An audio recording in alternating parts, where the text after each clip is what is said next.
আচ্ছা, দিনের পর দিন কি পেটটা বেড়ে যাচ্ছে? পেটটা সামনের দিকে বেরিয়ে আসছে, বুকের ছাতি থেকে পেট বড় হয়ে যাচ্ছে। কেন হয় এটা? হয় পেটে গ্যাস। গ্যাস কি কারণে হয়? গ্যাস হয় আমাদের পেটে যে সকল খাবারগুলো আমরা খাই, যে খাবারগুলো আমাদের পেটে 1 থেকে 2 দিন পড়ে থাকে, হজম হতে দেরি হয়, যার ফলে একটা অ্যাসিড তৈরি হয়, একটা গ্যাস তৈরি হয়। আর পেটে গ্যাস হলে পেট ফুলতে শুরু করে। আর গ্যাস যদি পেটে গ্যাসের সমস্যা যদি হয় তো বিভিন্ন প্রকার সমস্যা আমাদেরকে ঘিরে ফেলে। কোষ্ঠকাঠিন্য থেকে শুরু করে গ্যাস্ট্রিক আলসার, ডায়াবেটিস, সুগারের মতো ভয়ানক ভয়ানক রোগ আমাদের হতে পারে যদি পেটে আমাদের গ্যাস শুরু হয়। আর গ্যাস থেকে শুরু হয় মানুষের শরীরে বিভিন্ন রকম রোগ। আর এই গ্যাস থেকে মুক্তি পাওয়া যায়, সর্বপ্রথম আমি তোমাদেরকে একটা কথা বলি, যে সকল খাবারগুলো খেলে আমার তাড়াতাড়ি হজম হয় না সেই সব খাবার আমাদেরকে এড়িয়ে যেতে হবে। আর সেই সব খাবার খুব কম পরিমাণে আমাদের খেতে হবে। আমরা লোভে পড়ে এমন কিছু খাবার খাই যেগুলো খেলে আমাদের পেটের সমস্যা হয়, হজম হতে দেরি হয়, যার ফলে পেটে গ্যাস সৃষ্টি হয়। তখন আমরা বিভিন্ন জায়গায় ছোটাছুটি করে ডাক্তার কবিরাজি করে অনেক জায়গায় আমাদেরকে বিভিন্ন মুঠো মুঠো ওষুধ খেতে হয়। তো চলো, আজ আমি তোমাদেরকে এই ভিডিওতে বেশ কয়েকটি যোগাসন দেখাবো, যে যোগাসনগুলো করলে তোমাদের কোথাও যেতে হবে না, এই পেটের সমস্যা তোমাদেরকে চিরতরের মতো দূর করবে। পেট ফুলবে না, পেট কমে যাবে এবং গ্যাস, অ্যাসিডিটি, কোষ্ঠকাঠিন্য সমস্ত সমস্যার থেকে তোমরা চিরদিনের জন্য মুক্তি পেয়ে যাবে। নমস্কার বন্ধুরা, যে পাত্র যোগা চ্যানেলে সকলকে জানাই স্বাগত। আজ আমি তোমাদেরকে দেখাবো বেশ কয়েকটি যোগাসন। এই যোগাসনগুলো করলে তোমাদের পেটের যে সকল সমস্যাগুলো, পেট দিনের পর দিন বড় হয়ে যাচ্ছে, ভুঁড়ি হয়ে যাচ্ছে, চর্বি হয়ে যাচ্ছে, বিভিন্ন সমস্যা দেখা দিচ্ছে, ঠিক এরকমভাবে পেট থাকবে তোমাদের, পেট বাড়বে না। গ্যাস, অ্যাসিডিটি, কোষ্ঠকাঠিন্য যারা সমস্যায় ভুগছো তাদের আর ছোটাছুটি করতে হবে না, কোথাও যেতে হবে না। আজকের এই যোগাসনগুলো তোমরা করো, বাড়িতে বসে করো, ফলো করো, দেখবে তোমাদের পেটের সমস্যা দূর হয়ে গেছে। আর সেই সাথে বলবো, যে সকল খাবারগুলো তোমরা খেলে পেটের সমস্যা হয়, পেটে গ্যাস, অ্যাসিডিটির মতো সৃষ্টি হয়, সেই সব খাবারগুলো তোমাদেরকে এড়িয়ে যেতে হবে। আর সেই সাথে সাথে বেশ কিছু যোগাসন তোমাদেরকে করতে হবে এবং প্রতিদিন সঠিক সময়ে খাবার খেতে হবে, সঠিক সময়ে ঘুমোতে হবে এবং সঠিক পরিমাণ জল খেতে হবে। তো চলো, আজ আমি শুরু করছি এই বেশ কয়েকটি যোগাসন, যে যোগাসনগুলো করলে তোমাদের এই পেটের সমস্যা আর থাকবে না। তো আমাদের একটা ছোট্ট অনুরোধ, ভিডিওটি লাইক করতে ভুলবে না, কমেন্টে নিজেদের মতামত জানাতে ভুলবে না। আর যদি কোনো নতুন বন্ধু প্রথম এসে থাকো, চ্যানেলটি সাবস্ক্রাইব করে পাশের বেল আইকনটি অল করে রাখবে, কারণ সম্পূর্ণ ফ্রিতে আমরা এই ধরনের যোগাসন, এক্সারসাইজ, প্রাণায়াম তোমাদের জন্য নিয়ে আসি। তাই চ্যানেলটি সাবস্ক্রাইব করে পাশের বেল আইকনটি অল করে রাখবে। তো চলো শুরু করি যোগাসন, যে যোগাসনগুলো করলে তোমাদের পেটের সমস্যা থাকবে না। আচ্ছা, এই যোগাসনগুলো কখন করবে? এই যোগাসনগুলো করবে সকালবেলা খালি পেটে এবং বিকেলবেলা। দেখো, সর্বপ্রথম আমি যে যোগাসনটি দেখাচ্ছি ঠিক এরকম একটি কোনো নরম বা কোনো কাপড় ভাঁজ করে তোমরা জাস্ট এইভাবে নেবে এবং এইভাবে পা দুপাশে, পায়ের পাতা যেন এই পাশে থাকে, এটি বলে মলাসন। হাতকে করজোড় করে যতটা পারবে পেছন দিকে এইভাবে পা পেছন দিকে নিয়ে যাওয়ার চেষ্টা করবে এবং মেরুদণ্ড স্ট্রেট রেখে নমস্কার আকারে এইভাবে আমি শ্বাস প্রশ্বাস খুব স্বাভাবিক থাকবে, শ্বাস প্রশ্বাস স্বাভাবিক নিতে থাকবো। 1.5 থেকে 2 মিনিট এই অবস্থা আমি বসে থাকবো।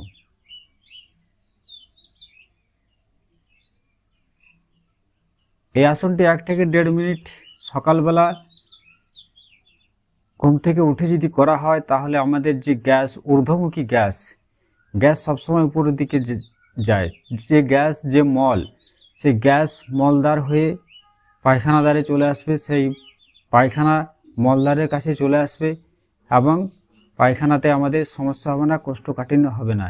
এইভাবে 1.5 থেকে 2 মিনিট অবশ্যই বসে থাকবে, শ্বাস প্রশ্বাস স্বাভাবিক নিতে থাকবে, খুব স্বাভাবিক। আমরা শ্বাস প্রশ্বাস যেভাবে নিই তার থেকেও স্বাভাবিক, এবারে স্লো, চোখ বন্ধ করে এইভাবে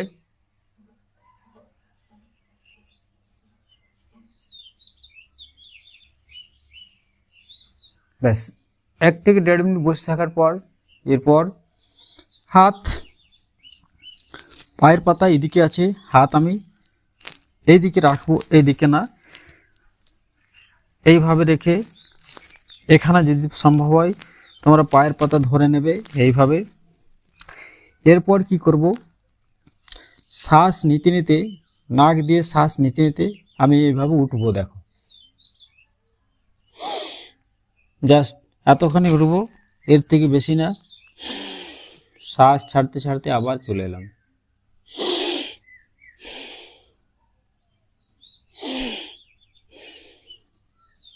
এটা মোটামুটি 20 থেকে 25 বার এভাবে করবে।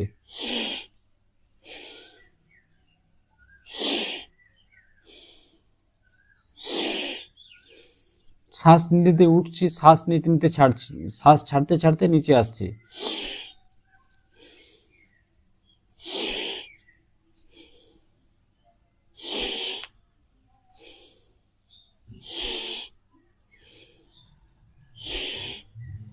খুব সহজ এবং খুব কার্যকরী।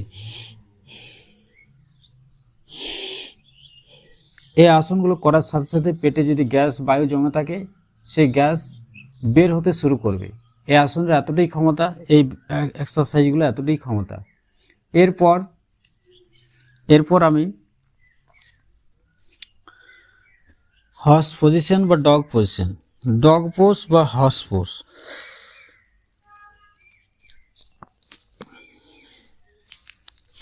পায়ের পাতা এইভাবে রেখে এইভাবে, হাতের দূরত্ব বেশি দূর থাকবে না, 1 থেকে 1.5 ফুট দূরত্ব রেখে আমি শ্বাস নিতে নিতে আমি উপরে, দেখো কিভাবে করছি। শ্বাস নিলাম, শ্বাস ছাড়তে ছাড়তে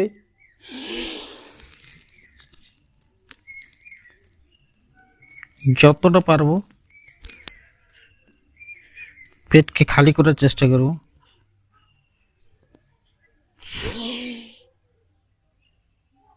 শ্বাস নিতে নিতে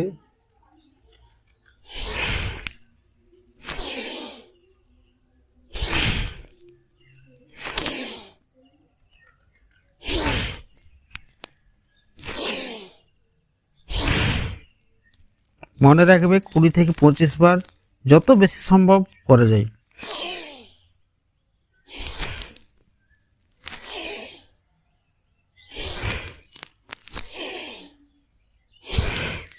এইভাবে মোটামুটি 20 থেকে 25 বার অবশ্যই করার চেষ্টা করবে।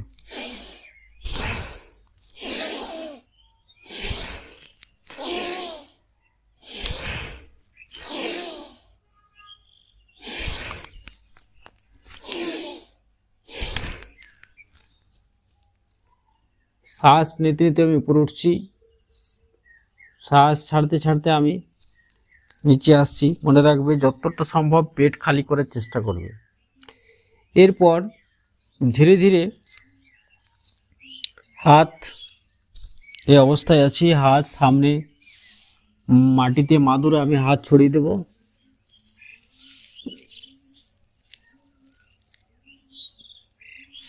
এইভাবে যে অবস্থায় এই আসনটা আমি করছি, এইভাবে শ্বাস প্রশ্বাস স্বাভাবিক রেখে 1 থেকে 2 মিনিট থাকার চেষ্টা করবে।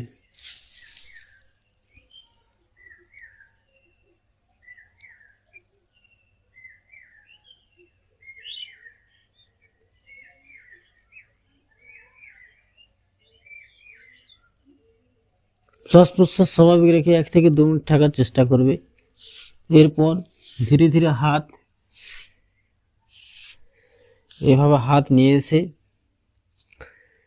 পরের এক্সারসাইজ এইভাবে ধীরে ধীরে ধীরে ধীরে এই একটি হাত আমি, দেখো এইভাবে এই দিকে নিয়ে এলাম, হাত এইভাবে থাকবে এবং এই একটি হাত আমার এই পেছনে কোমরের কাছে আমি নিয়ে যাব।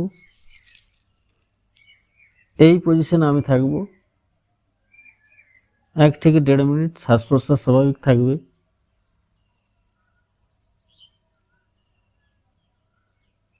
পেটের মধ্যে একটা টুইস্ট হবে, মোচড় হবে।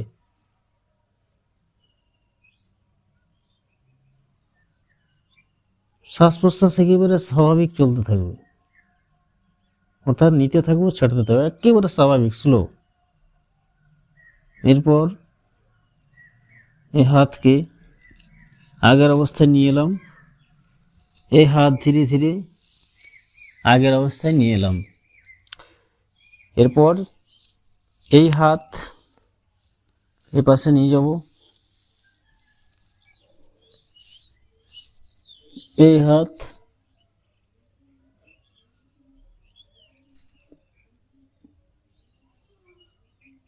পা এইভাবে থাকবে, টান টান থাকবে পেছনের দিকে।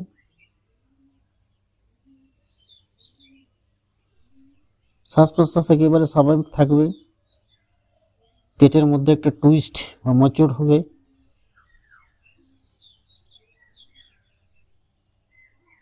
1 থেকে 1.5 মিনিট থাকার পর ধীরে ধীরে এভাবে হাত নিয়ে এলাম আগের পজিশনে। এই হাত নিয়ে এলাম।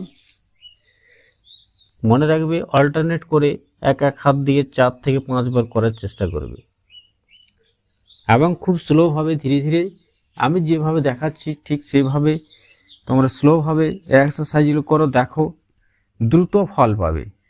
যেদিন থেকে করবে সেদিন থেকে ফল পাবে, অর্থাৎ পেটে বায়ু জমে থাকলে বায়ু বের হতে শুরু করবে। এরপর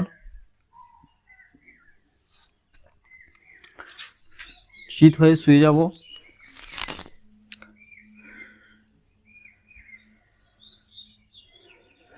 দুটো পা এখান থেকে এইভাবে হাতে লক করে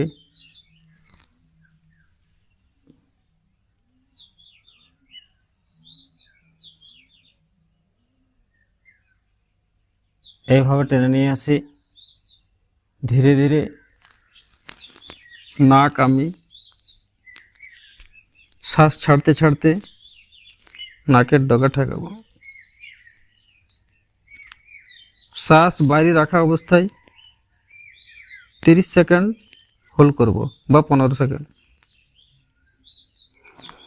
শ্বাস নিতে নিতে আবার মাটিতে চলে এলাম, পা ছেড়ে দিলাম, আবার পা ভাঁজ করলাম, ধরে নিলাম,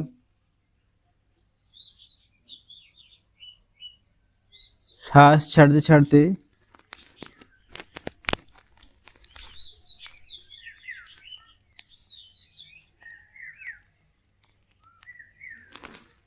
পনেরো থেকে 30 সেকেন্ড হোল্ড করার পর আবার চলে এলাম।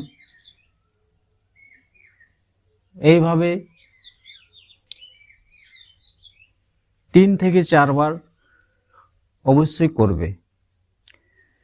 আচ্ছা, পরের এক্সারসাইজের জন্য আমরা এই যে নিচে কোনো কাপড় বা একটা বালিশ আমরা এই কোমরের নিচে নিয়ে নিলাম। এরপর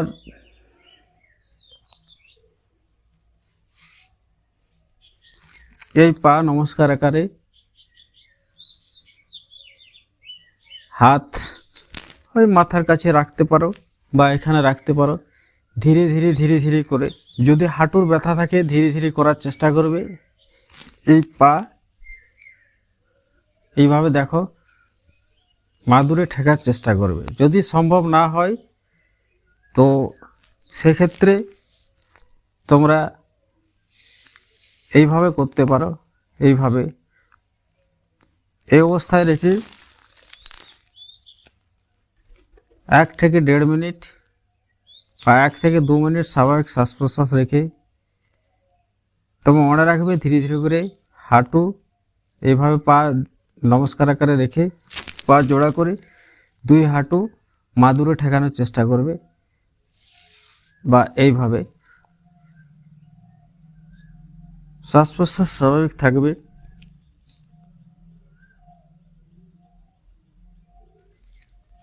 এই অবস্থায় হাত মাথার কাছে রাখতে পারো বা এখানেও রাখতে পারো। এই অবস্থায়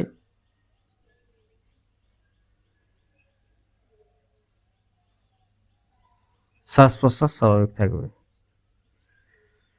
1 থেকে 1.5 মিনিট থাকার পর পা ছেড়ে দিলাম। আমি এখান থেকে এই কাপড়ের জিনিসটি সরিয়ে নিলাম, বালিশ বা যে কোনো একটা কোনো নরম জিনিস নিয়ে 30 সেকেন্ড শবাসনে থাকবো। ধীরে ধীরে উঠে পড়ব। তো যে এক্সারসাইজগুলো আজকে তোমাদেরকে যে এক্সারসাইজগুলো আমি দেখালাম, এই এক্সারসাইজগুলো তোমরা যেদিন থেকে করবে সেদিন থেকেই করার উপকারিতা পাবে। অর্থাৎ এই এক্সারসাইজগুলো প্রথম থেকে যে এক্সারসাইজগুলো আমি দেখালাম, পেটে যদি তোমাদের বায়ু জমে থাকে, গ্যাস জমে থাকে, সাথে সাথে বের হতে শুরু করবে। আর এই এক্সারসাইজগুলো প্রতিদিন সকালবেলা এবং বিকেলবেলা অবশ্যই করবে।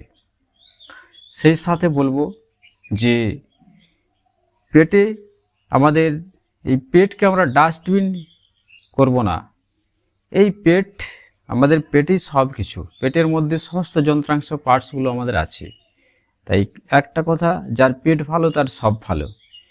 পেটকে ভালো সুস্থ রাখার জন্য আমরা নিজেরাই আমাদের নিজেদের জন্য পেটকে আমরা ভালো রাখবো না, পেট আমাদের খারাপ থাকবে, আমাদের শরীর সুস্থ থাকবে না অসুস্থ থাকবে, এর দায়ী কিন্তু আমরা নিজেরাই।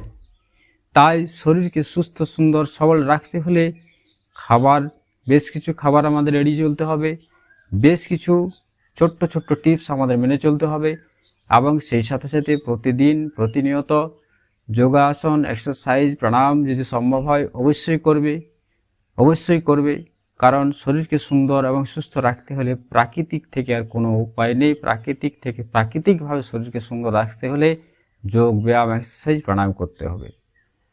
তো বন্ধুরা, যদি ভিডিওটি মনে হয় এই ভিডিওটি দেখে আমাদের জীবনে উপকারে আসবে, শরীরকে সুস্থ সুন্দর রাখতে পারবো, তাহলে অবশ্যই একটা লাইক করবে, কমেন্ট করে জানাতে ভুলবে না। আর যদি নতুন কোনো বন্ধু এসে থাকো, চ্যানেলটি সাবস্ক্রাইব করে পাশের বেল আইকনটি অল করে রাখবে, কারণ প্রতিনিয়ত আমরা ধরনের ভিডিও তোমাদের জন্য নিয়ে আসি। তাহলে আজ আমি এখানে শেষ করছি। সকলে ভালো থাকবে, সকলে সুস্থ থাকবে, সকলে সুস্থতা কামনা করি।